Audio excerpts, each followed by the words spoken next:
Good morning, everybody. From a very nice winter day in Pretoria.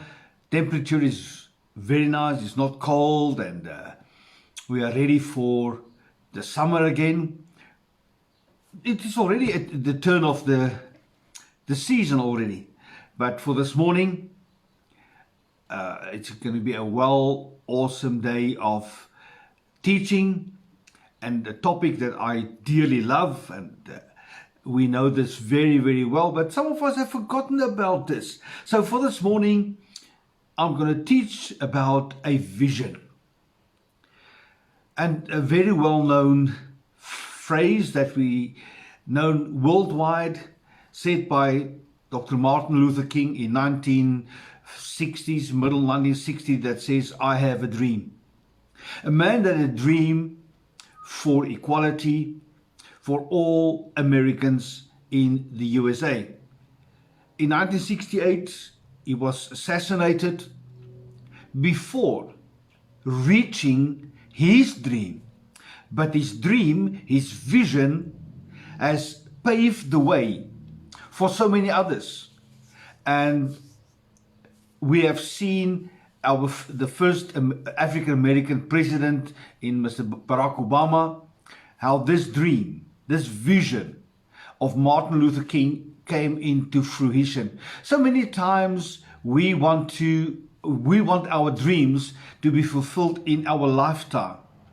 But remember, we don't live just for our lifetime.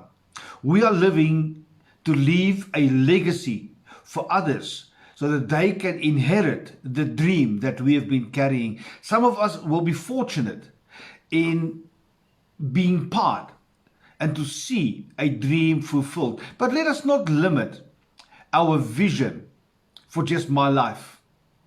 A question that we must ask ourselves is, what am I leaving behind? Am I leaving a legacy or a vacancy when I am changing over from the temporal to the eternal? But for this morning, let us name this morning's teaching is, I have a dream. It's about the capturing and the implementing of a dream placed in our heart. Whether you believe in God or not, for me, I'm a born-again believer, spirit-filled son of God, and I know that the vision, the dream He has placed in my life is God ordained. And whatever I do is always linked to the vision where I'm going. It's not important where I'm coming from, because my history is only a point of departure. It is not the author of my destiny. Whatever I'm doing today will determine where I'm going tomorrow. So let us not focus on where I'm coming from, but let us rather be focusing on what I'm doing today, so that my tomorrow will be in line with the vision that God has placed upon my heart. Yes, on Sunday morning, I was preaching on remaining focused on God. What we are doing every day of our life determines what we will be achieving tomorrow. But what is a vision? A vision is seeing the future in the present, but built upon my past. It's to make the invisible visible. To take what is in the heavens, in the spiritual realm, in my mindset, how I must pull that into the natural, the visible world. As Dr. Miles Monroe has said, God wants us to do the following. He wants the invisible to be made visible through the invisible in the visible. In other words, He wants us to take that dream, that vision, which is in the spiritual realm, and make it visible in this earth through the Spirit of God in our natural bodies, and therefore becoming a reflection of the dream that God has for my life. In other words, a vision is an informed bridge between the present and the future. Yes, my dream was not naturally manifested in this reality. But let us look at the houses we are living in. The house that we have, if we have planned the house in our mindsets, then we will approach an architect.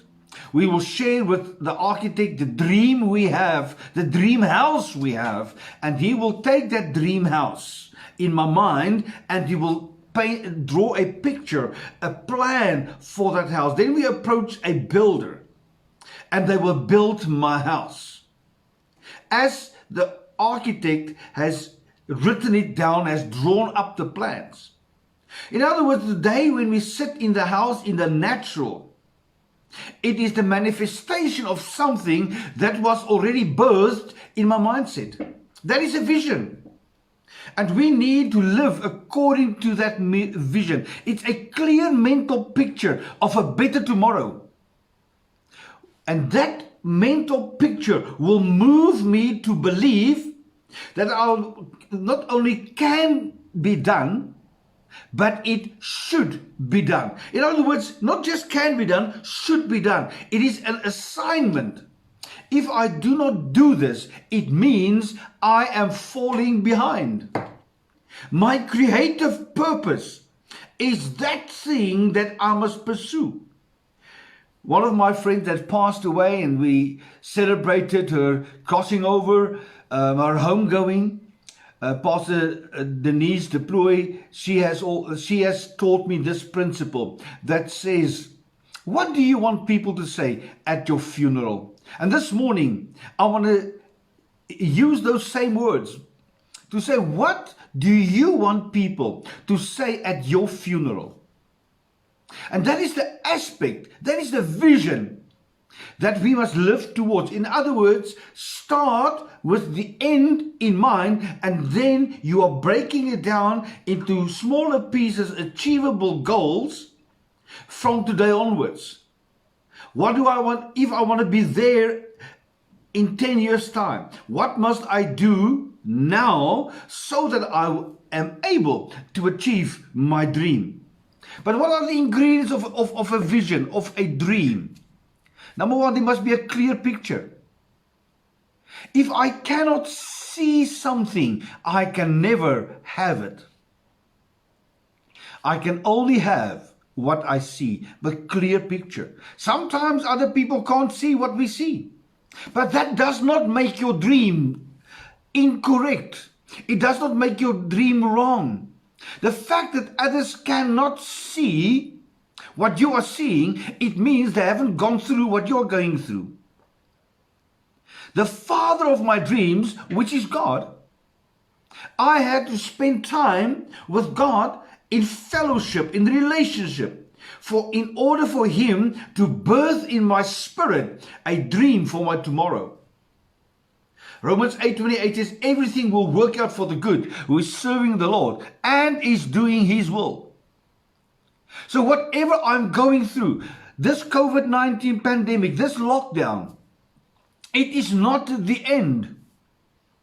Well, how can I say it's not the end? Because it's not good. Everything will work out for the good. If we are going through this, and we are going through this in the natural, whether we like it, whether we don't believe it, this is a reality of life. But I know my dream goes beyond the pandemic. Therefore, I know I need to still, even today, shift my mindset, take my focus off from what I'm going through currently and focus on where I'm going. This, number two, requires a positive mindset, a change of mindset. And I am the only one that is in control of my own mindset. Nobody else. Nobody else is in control of my emotions.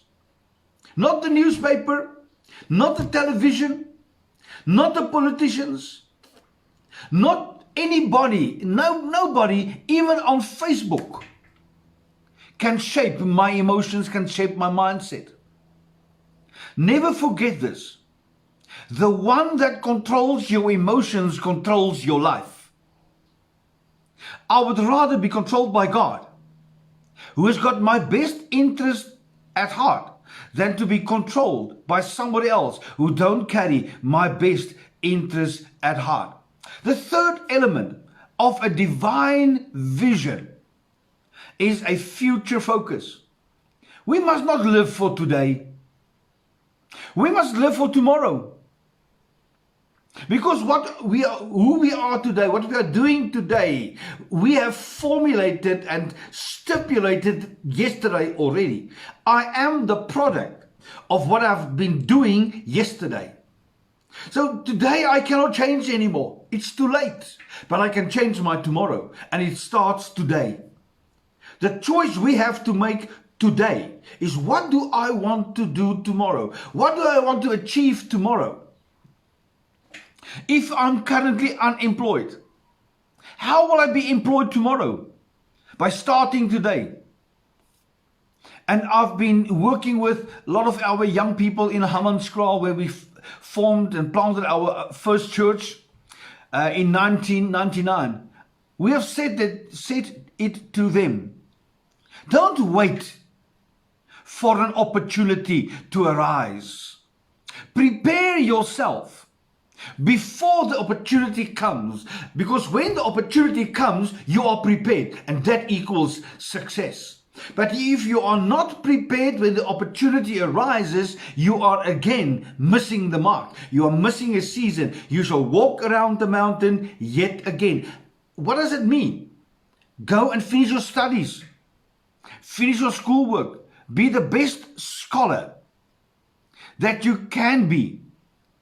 Even in these difficult times, if you have to do this amount of work per day, do that and beyond.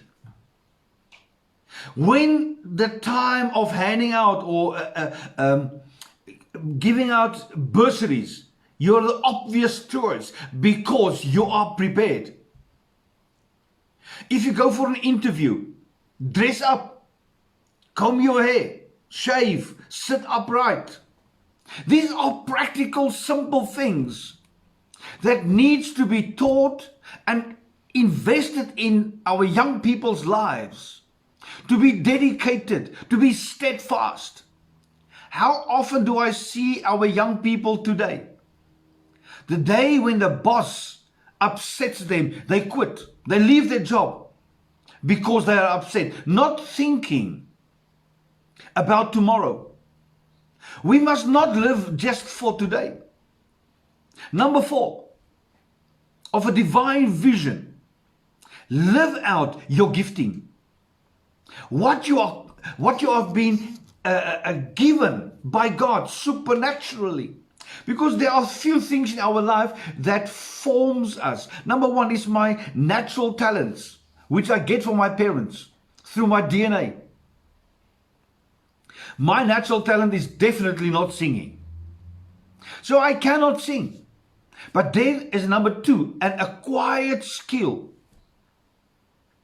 If I take singing lessons, vocal lessons, I might be able to keep a note. Some other people have got a natural talent. I've watched a YouTube video clip of a 12-year-old young girl singing opera. Beautiful. But she is practicing 3 hours a day. But that is acquired skills combined with a natural talent. And then God gives us a gift. My gifting with my calling gives me purpose. So we need to understand you've got your natural talents, your acquired skills, your godly gifting, and then you have a calling, a purpose. And number 5 of a divine vision. We've said the clear picture. You must have a positive mindset. You must have a future focus. Use the giftings you have, your acquired skills, your natural talents. Use that. And number 5, God has chosen you for a time such as this. Kenaku, it's your time. Don't wait for tomorrow. Start today.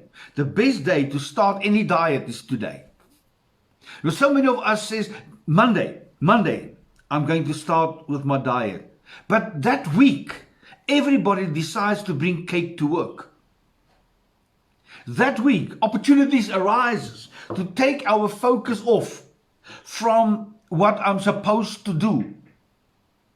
January is a good month, and February for the gyms. People are joining the gyms for a 2-year period. They go to the gym for 1 or 2 weeks, and then they are sore and painful, and they are leaving it, and so I'll be back next week, and eventually they are paying 2 years gym fees, which they attend once a month, once every 2 months. Our best time to change our destinies today. Don't wait for tomorrow, because tomorrow might never come. And when we look at the process of the birthing of a vision, it's the same as the birth of a child. It starts with intimacy.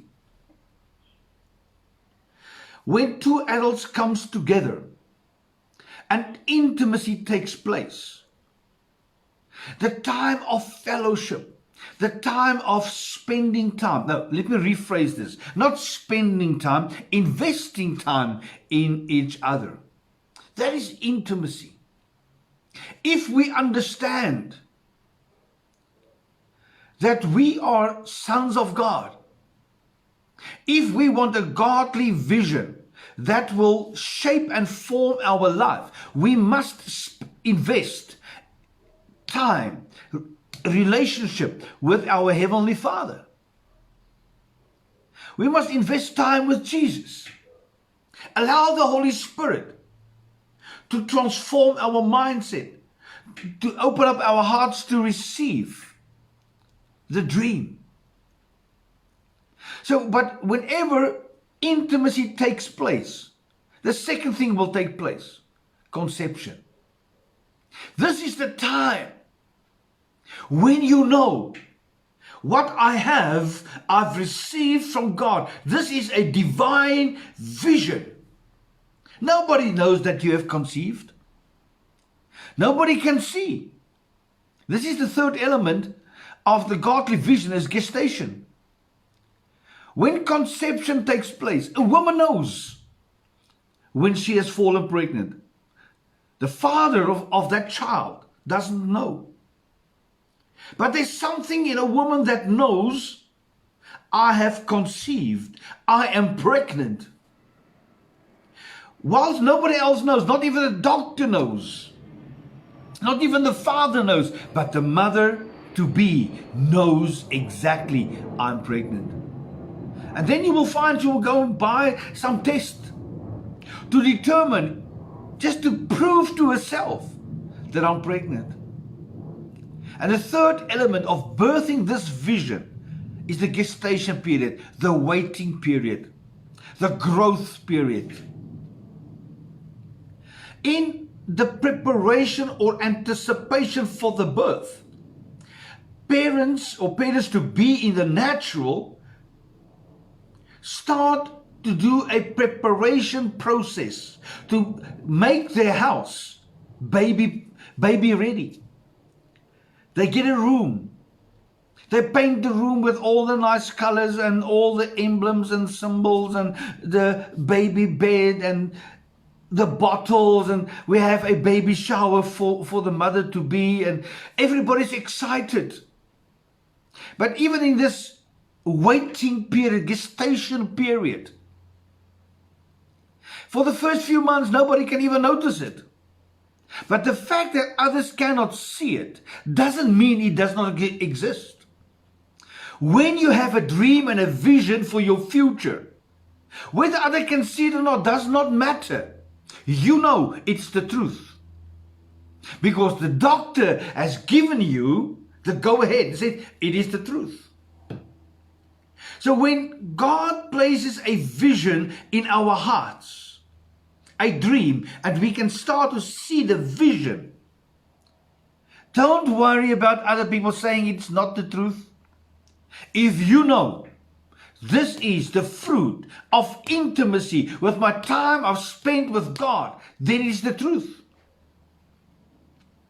Even with your own, if you have your own business, if you dream about this thing, whether others believe it or not, it's not relevant.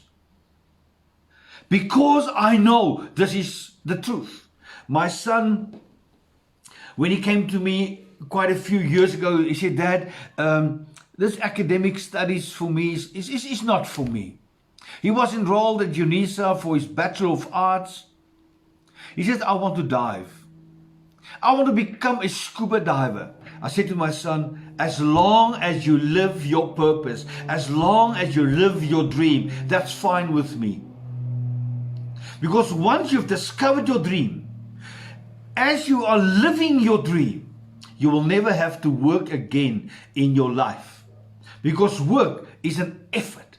But when you're living your dream, whatever you need to make that dream come into fulfillment, it is all a pleasure. But in the time of gestation, in his dream, he had to work at a shop here for 7 days a week. Actually for 13 days, then 1 day is off. For a minimum, bare minimum salary. But every cent that he could save, he saved it towards his diving dream. He qualified as a diver. And then one day he said he wants to go to the Philippines. He went to the Philippines. He qualified as an instructor. Today he's back in South Africa, a qualified instructor, living his dream. Outside, not behind a desk or behind a computer, but outside, living his dream. Yes, there are times that you have to do administration, and there are times that you have to work on your computer. This is part and parcel of the dream. Now people know I am pregnant with a vision. And the moment a lady starts to reflect, to show that there's life inside of her, people become excited with you for the future. The day when you are starting to live your dream, and there's some fruit already showing your dream, people are excited with you. They encourage you. They motivate you. But unfortunately, this is a long period. It takes 9 months for a baby to be fully formed in a mother's womb. It takes 9 months so that we can train our minds to be ready for a life that will come into our life and change everything around. Because the moment when a baby shows up in your life, everything changes. Everything changes. Your routine changes. Your planning changes. Your life has changed. Your house has changed. Your priorities have changed. But it takes you 9 months to get all those things in place. Everybody is happy with you. They ooh and ah about your dream. You've received a prophetic word. Everybody's excited about your prophetic word. But that prophetic word requires preparation. Go and read my book on the 6 P's in Joseph's life, in the pot. The 6 P's in the pot. That is about the life of Joseph and the fulfillment of a prophetic dream. And then the 4th element of birthing a vision is the labor part. That is the time when you, the doctor, and the father are alone in the delivery room. All the ooh and ahs are gone. All the people that were excited with you, they are gone. Suddenly now you have to work hard to push this new life into being. This is the sacrifices we have to make to ensure that the dream that is in my heart and the vision that's in my sight comes into fulfillment. It's a painful process. It's not easy, and nobody can help you do it. All the oohs and ahs are waiting outside. They are sitting in the waiting room, waiting for the news to hear a vision has been birthed. Suddenly, the crowds cannot help you. In tough times, in your business, tough times when you are facing challenges in your business, in your house, in your dream, push through. Keep on pushing through until you hear the sound of victory. Because if you do not do this, your dream and you will die unfulfilled. Let us not give up when going is tough, when there's tough times. Let us not give up. Let us continue living this dream, pushing it even in the hardships. I've asked a lady one day, but you say it's painful. We as men, we do not know the pain it involves to deliver a baby. We are only talking on hearsay. And I've asked numerous others, how painful was it?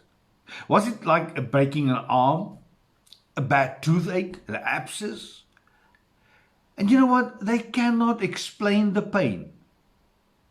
But once you are having the baby in your arms, the pain is gone. To push through in your vision, in your dream, in your passion, you will experience pain. You will experience the labor pains of bringing that dream into reality. But once the dream is there, you will suddenly forget the hardships. And then there's the birth. Everybody joins again. Oohs and ahs are there, the booties are there, the baby grows are there, and all the nice toys, and the father will buy you a gift, a pendant, a ring, whatever gift you have as part of your tradition, you bring to your wife and say, thank you for giving me this beautiful baby. God will give us a gift as a sign of appreciation that we pushed through, that we didn't give up, that we didn't abort the dream, but we've birthed the dream. So in this whole process, up to now, up to number 5, the longest period of this dream was the gestation part. It was the painful part. But now, the 6th element of giving birth to a vision is the longest. And that is the growing of the dream. For us as parents, we will know. We think the day when your child graduated from school, my responsibility stops there. Stop and smell the roses. It is easier when you can cover all your children with one blanket. Then you know they are here, they are safe, and I can manage it. But the day when they graduate from school, go to college or university, or getting married themselves, you will remain the father. They will remain your child. They will remain your dream, your legacy. We never stop parenting.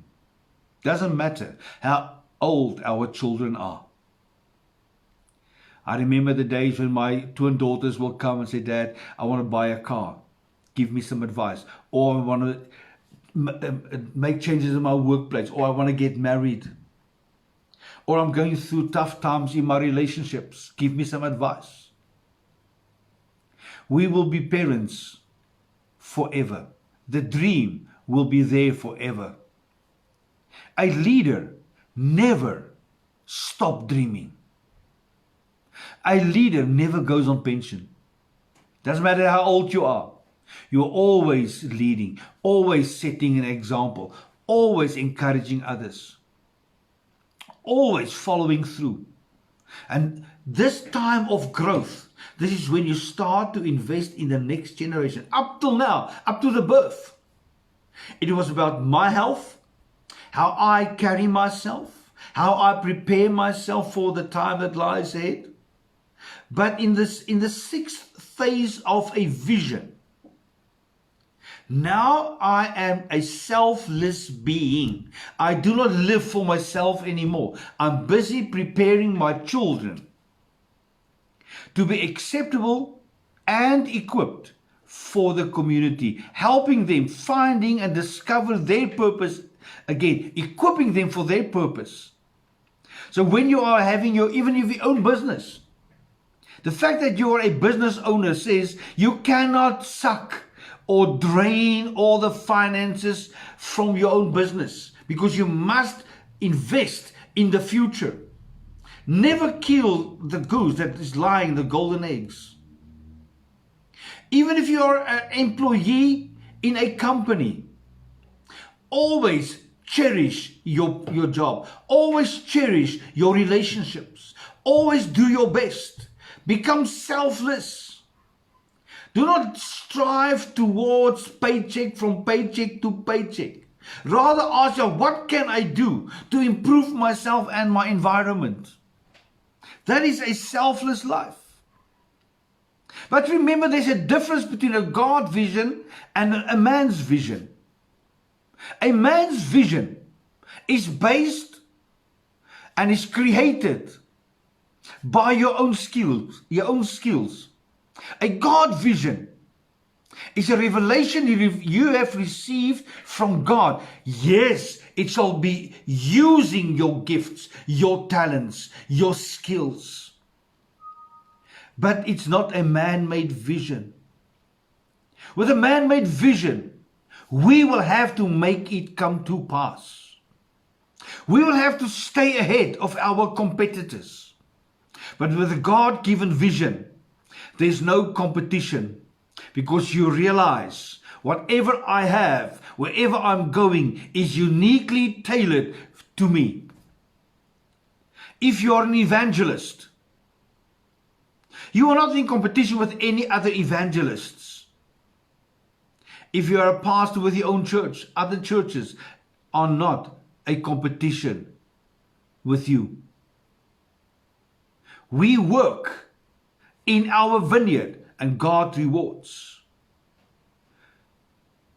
In a man-made vision, everybody else is my competitor. It's a win at all cost. With a God-given vision, is not a win at all cost. And I've seen and experienced how others, that's part of a vision that I carried in my heart for so many years, try to steal the vision, try to sabotage the vision. Don't defend it as if it is my cause. Hand it over to God and He shall defend your cause. You live the life. I must live the life. Honorable, righteous, in a right standing and upward standing, and being that person that others can always look up to. Do not defend a lie, because if you defend a lie, you validate that lie with your integrity. A lie shall be exposed by itself. If people tell lies about your life, don't defend it. You live your life. Let your life defend you. Yes, it will take a while. It can take a time. But don't worry about it. Live that life fully. Let me paint the picture to you how a vision works. And for us as Christians that understand the principle of prophetic vision, when we receive a vision, it's like a person walking, seeing mountaintops. When we have a vision and you cast your eyes to the front, you'll see peaks of different mountains. Those are the visions you have for your future. But these visions you have for your future only shows the peaks and not the valleys. But remember, every peak is separated by a valley. In my vision, there will come times of a valley experience. And in this valley experience, we shall be tested. But the day you discovered, I have a dream, I have a vision, you're excited, and you are starting this incline with excitement and with joy, because everything is new. You are learning so many things in this journey to the peak of your destiny. And then one day, when you open up your eyes and you wake up and say, wow, my dream has been fulfilled. When you look back, you look across your journey, say, look at my journey, all the highlights that I went through, the process of equipping, the process of empowerment. And the next moment, you are sliding down the hilltop to end up in a valley. But in that valley, don't rebuke the devil. So often we give the devil credit for progress, because a valley is part of the journey to destiny. Because in this valley, it seems that when we pray, when we seek for answers, there's a total quietness. It's like a child sitting in a classroom when the teacher teaches and right on the blackboard. In our days, in blackboard today is different medias or methods, but when they write on the blackboard, they are facing the blackboard, the class is there, we are talking and chatting and playing around. And then the teacher turns around and we are totally lost because we have not concentrated on what we have been taught. And then we go home with homework. We'll find somebody to help us with our homework, and we copy this homework in the bus on our way to school. When we hand in our books, homework is done, teacher is happy, I'm happy, and everybody is happy. Until one day, when you walk into the classroom and the teacher hands out some papers and they say turn around, and there's a quick class test and you have to write a small test. You ask a teacher questions, ma'am, be still. It's the time of testing what have been invested in your life. That is the valley. This is the time when we must apply the knowledge or information that we've received to make that information knowledge. Because we can have information with no knowledge. Input, no output. The valley will help us to formulate the input, to restructure the input so that we can have an output. Now we are progressing back on this mountain. But in this valley, we want to give up. The Israelites said to Moses, let us go back to Egypt, where they've been for 400 years slaves, toiling and working, no freedom, no destiny, no future.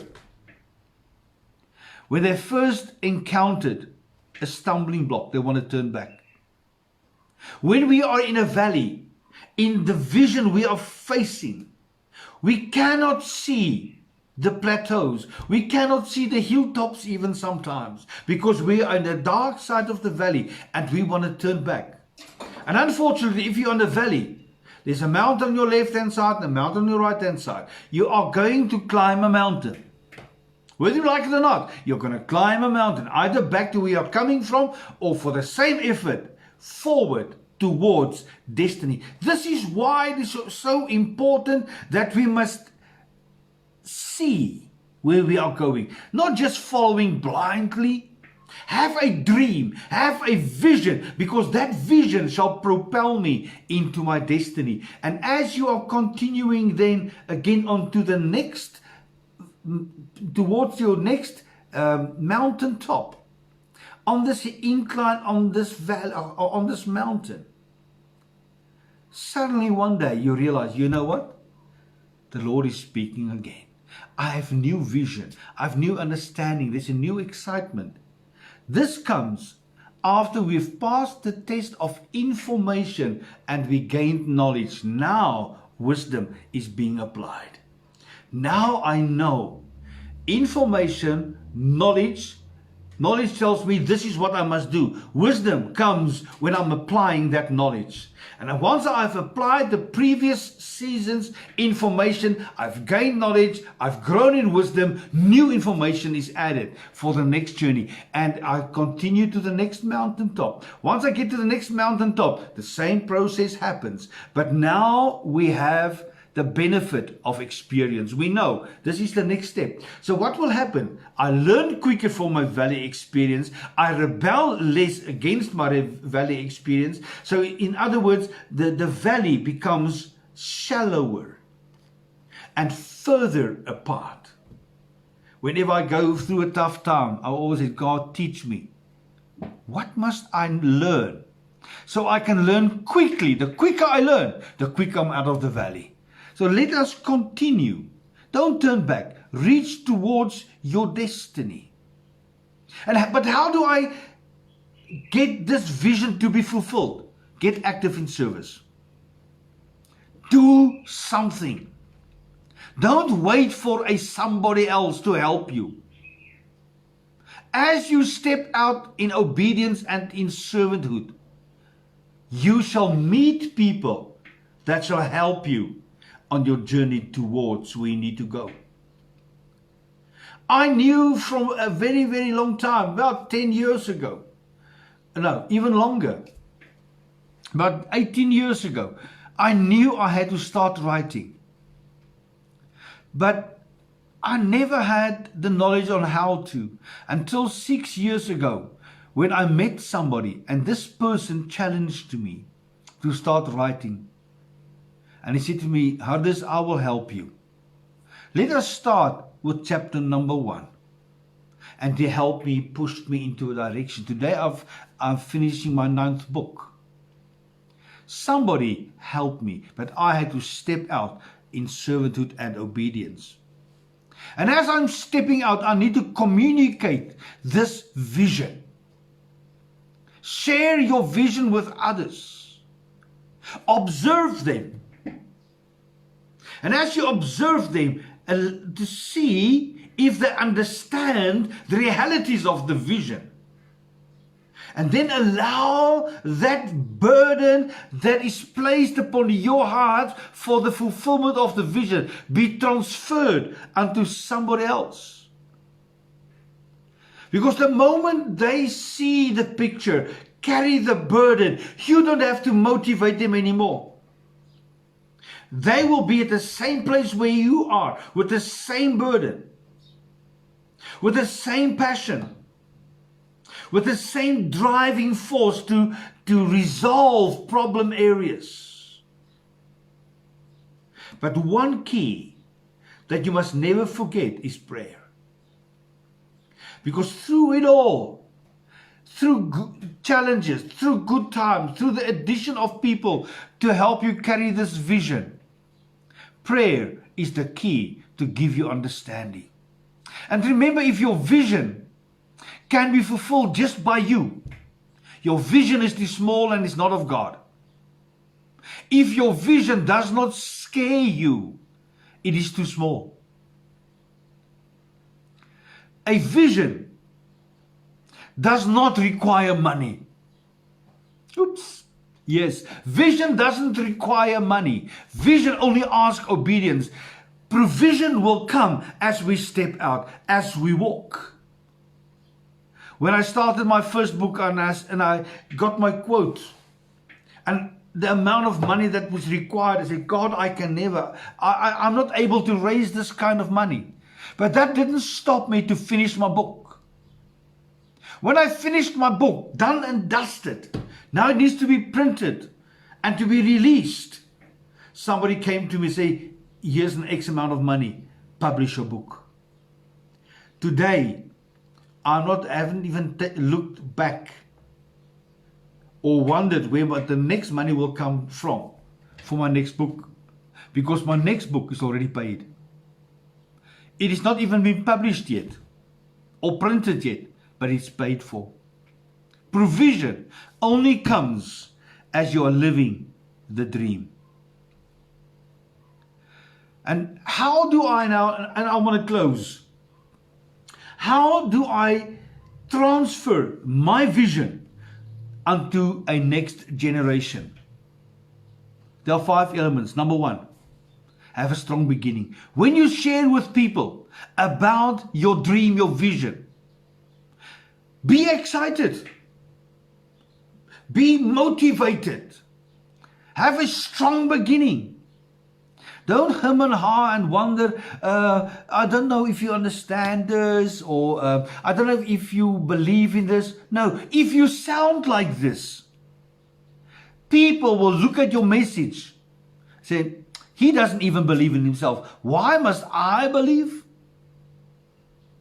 And as you share your dream, don't go from here to there and there and there. No, have one theme, one vision, one purpose. Use simple language.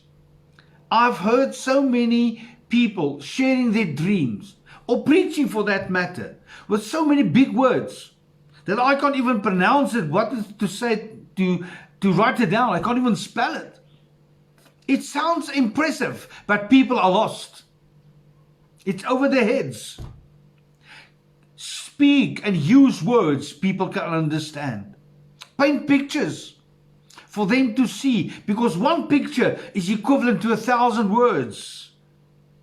And as you are ending your dream message for others to grasp hold onto, give them an opportunity to make a decision.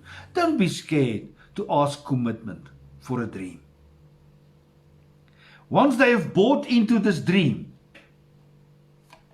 they will stay with you because they will embrace your dream. And I'm not just talking about spiritually. This is your business. This is at your workplace, wherever you are.